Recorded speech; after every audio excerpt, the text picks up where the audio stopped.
নেতাজি ধরে যেটা আমরা দেখেছি খুবই হবে, এটা হলে মুশকিল না। আমাকে তো দেখতে হবে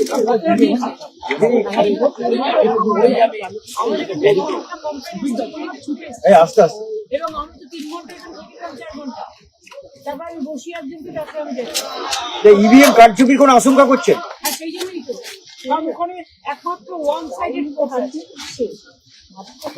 দিদি, এই যে রাজ্য পুলিশকে ঢুকতে দেওয়া হলো না, এর মধ্যে কি এর মধ্যে দেখুন আমি এর মধ্যে কোনো কথা বলতে চাই না, কারণ রাজ্য পুলিশ নিজেরা যদি নিজেদের দায়িত্ব পালন না করে, এখন তো আমার হাতে নেই, ইলেকশন কমিশনের আছে, তো তারা যদি নিজেদের দায়িত্ব পালন করতে না পারে তাদের ব্যর্থতা করতে পারে। কারণ এই ট্রান্সপারেন্সি মেনটেনের জন্য, কারণ তোমরাও তো সারাক্ষণ নজর রাখো কোথায় কি হচ্ছে না হচ্ছে, এবং তোমাদের জানবার অধিকার আছে।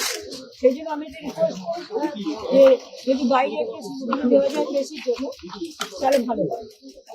আরো বলা হয় যে এখানে একটা সেট করবো হবে, বৃষ্টি হচ্ছে, বৃষ্টি হচ্ছে। যার জন্য আমি যারা বাইরে ছিল এজেন্টদের ভেতরে একটা ছাদের তলায় বসা লাগছে, কারণ বাইরে দাঁড়িয়ে ছিল মিছিল। সব পার্টি যে পার্টি আসুক, আমার কাছে এখানে পার্টি কোনো ম্যাটার না, আমার কথা হচ্ছে অধিকার প্রত্যেকেরই আছে।